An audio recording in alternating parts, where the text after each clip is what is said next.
Hello viewers, I am particularly glad to welcome you to another episode of Abovewhispers Conversations. My name is Kalinuka and joining me today are three wonderful ladies. Ladies, how are we doing? Fine. Hi, Kali. Hello viewers, my name is Omolola. Hi viewers, my name is Moroni Keji. Hello everyone, my name is Bilukoluwa. And just to remind you, if you are yet to subscribe to our YouTube channel, please do so now. Please do so now. So today, our topic is to whom it may concern. And I'm sure you're wondering, is it in the book? No, it's not in the book. It is on the Abovewhispers website, www.abovewhispers.com, on the Loud Whispers column.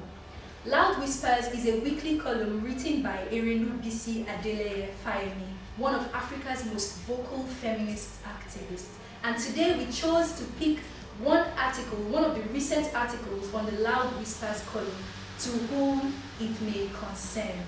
So to join us as we read an excerpt from the article, all you need to do is Google Loud Whispers to whom it may concern, and the article will appear on your screen so you can join us. So join us as we read an excerpt from the article. Last year, I started the Rapper Network, an online platform for women of all ages, but mostly young women, for networking, mentoring, and practical support. I get questions from members of the platform every day, and I sometimes set time aside to respond. Some of the questions are about the experiences of those asking, and some arise from debates on things happening around us. I also get a lot of questions and comments from men. Of course, there is no one answer to all questions because life can be quite complicated. We can, however, spare ourselves a lot of heartache and pain before it is too late. I had a long telephone conversation with an older friend of mine last year about a situation she found herself in. She had been totally blindsided. She did not see it coming. I asked her a question. What is your plan? She let out a deep sigh. She did not have one. Here are some responses I have given to some of the questions put to me recently. If you are about to marry a wealthy older man who has a family with grown children, especially a former wife who is still alive, ask for a prenuptial agreement. This agreement will spell out what you are entitled to should anything happen to him. If you are unable to secure such an agreement, summon the courage to ask the question, what will happen to me when you are no longer here? If he truly loves you, he will provide a satisfactory answer and evidence to back it up. If you don't get an answer when he is alive, you will continue to live in uncertainty and you will need a plan. To those who are asking, why is this necessary if you are in love? My response is, love is not blind. The day they come for you is the day you will know that you need glasses. Ladies, this article is it's thought-provoking. These are conversations that we need to be having in our society today. Or what do you think? I agree with you.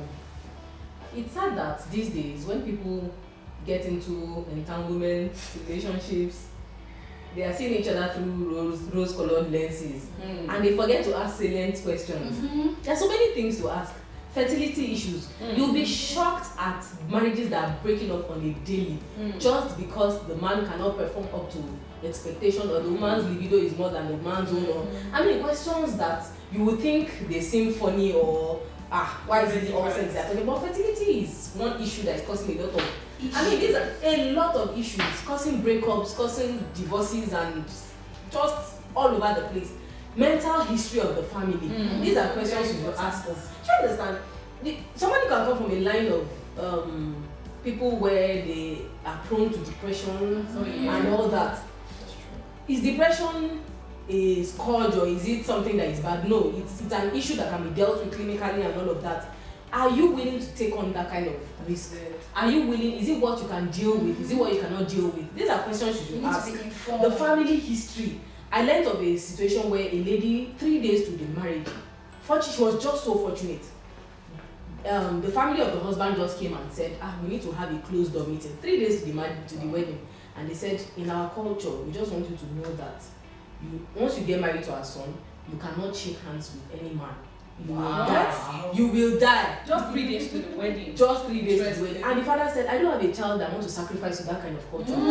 Called up the wedding. Child has been used to Do you shaking hands. understand? Do you understand? So these are issues. They seem trivial, but when the chips are down, you'll be left all alone. And you will ask these questions.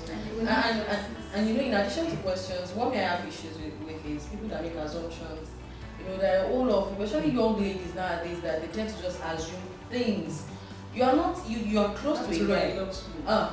Love indeed. You are close to a guy, you don't ask questions. Guy, are we friends? Are we dating? What are we? Even if we are dating, are we marriageable? Very important question. Important. Very, very important. You ask yourself, see, when you propose to me, how long am I wearing the ring for?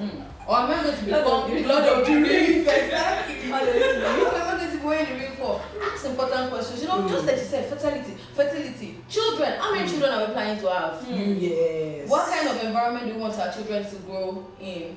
What kind of schools we want our children? We just assume, even as funny as the first language of the children. Of the children, yes, exactly. When do we want to give birth? Like, when do we want our to children? You know, questions like that. Interreligious marriage. Christian and Muslim, you just assume he knows I'm a Christian. Of course. No, when I marry him, I'm going to my church. See, sit down. If you guys have to sign it. After I marry you, I'll be going to church. Don't just make assumptions that it should And know. even the children. Exactly. What The children differences. you know, we overlook the fact that we're all from different backgrounds. We are coming from different backgrounds. We have different motives. You know, you are trained with different upbringings. Everything is different, but you just expect that person should just align. Person just fall in line with what you actually have, and it doesn't work like that. It doesn't work like that. True. I agree. I quite agree with Tomolola and Mudupe, because when we talk about having conversations, it's very important. And then after the conversations, I think some moves have to be made. Intentional, sensible moves. It's women don't want to make some moves because they believe that when they make this move, they will be seen as bad women. What is wrong with women owning property in our name? True. When you buy property with your husband, do you sit down to talk about it? What name are we going to give this property? Is it mine? My husband is buying a property for me and it's still in his name. If he's getting me that property for me, document it, let it be in my name. And what's wrong with writing a will? We just leave it for the men to write will. Will is not only meant for men. You write your will. You have a car, you have a gold wristwatch, you have a gold earrings, and you just want to leave them to chances to anybody to pick up. Write wills. Be very intentional, and don't always depend on the wealth of that man. It is wrong. Get a life. Make that move to learn a skill, learn a trade, and get a job. Get yourself a job. My husband is wealthy. Is not enough. Anything can happen. What if you are taken from that man, or if that man is taken away from you, maybe by death or anything? What happens to you? Do you have a backup plan? So it's important that women start to make these sensible and intentional moves. Wow. I really love the dimension that we are taking this discussion. It's amazing. Women need to wake up to these realities and begin to act intentionally, to protect ourselves. So let's talk about showing off and this issue of side chicks. In our world today, everybody has a phone. It's easy to get in front of a camera and show the world everything. And this issue of side chicks. You know how it is. It's the business of side chicks. Exactly. So what do we do about these things? I would like to talk about the show-off part. I would say that women should show little to the social media. We only need to know a little about you. We don't have to know everything. All the milestone achievement that you are showing us. My husband, we are on a trip to Dubai. My husband is taking me, we don't have to know. You are in the shop shopping your gold, and my husband is A woman will come for your husband. Be rest assured. So please show us little. We are not saying that you should not be out there on the social media, but please know what to, some of us out there, we can tell the name of the school of their children, the time the children leave home, the time they come back, and practically some of them we can even draw the architectural design of their home. Even their rooms. Yeah, their bedrooms. You show us too much. When people show little, there's little interference. Exactly. In their home. It's still good. The mystery is good. You know? Yeah, leaving people to imagine. Yeah. See, my issue basically is, you talked about the women. See, men, I think the men are my issue, majorly. Just focus on your marriage. I beg, focus on your focus. Leave other people out of your marriage. If at all you need to descend into the arena, give some respect to your spouse, to your children. Why rub your dirty business? It's bad enough that you're a public water supply. You're now rubbing it into everybody's face. Your wife, your children, and then everybody is just sad that. Things happen. Okay, you are misbehaving, no doubt, no problem. But do you have to now rub their noses into it? Just focus on your marriage. Focus if there's something about that babe that you like that is so much. Why not invest in your own wife and you have her be that way? Not sure. See, those days, as the Yorubas will say, Igida Eyefo. When something happens to your mom, they take flight immediately. They have another This is someone has built a dynasty with you, has given you children, has done good things for you and all of that. Sit down and have a heart-to-heart conversation. This is what I like. Can you do this for me and all that? Focus on your marriage. Focus. So if we focus, I think there will be a whole lot of these issues. There will be less of these issues. And especially the issue of respect. But you know the funny thing is, even if you say from now till next year, even if you say till Jesus will come, people that will still put their whole life out there will still put it there. So there will still be side chicks and there will be side men. Let's not ignore that there are side chicks. So do they call them side men?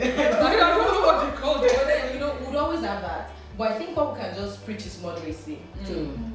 What is supposed to be public, make it public. What is private, make it private. Don't jeopardize your home in the name of wanting to follow trends, wanting to let people know what's up. So what just be moderate. See, if not for anything, for security reasons. True. For security reasons. True. Just like KG said earlier, there are people that will know the structure of their house. It's not necessary. So just for security reasons. And to the side chicks, seriously, if this person is taking, the ocean is wide. I mean, there's so many fish in the ocean. Just look for another one. And leave the home. Let the home actually see what you don't want them to do to you. Don't do to someone else also. Just like Morenikeji said, it's just this thing stems from putting too much out there. You just want everyone to see. I have a Rolex now. She wants to have a Rolex too. The thing is, he's looking at your side of the grass is greener. Yeah, until the person is there. That's grass, not green. Do you understand? I know back home that even women that are actually financing. You know, right? The women will really want financing. And I'm showing off their husband. And you now want to come and see what is happening there. You will be surprised. The rest is history. It will be shock you. These are very, very salient matters. And I really think that we can do better in upholding these values, these important values in marriage and in relationships. We can do better. Thank you so much for staying tuned to this episode, for watching. Please like, share, and subscribe to our YouTube channel. Follow us on all our social media platforms. If you are here for the first time, you can check our previous videos to catch up on all the conversations that we have here. So till we meet you again, we say bye.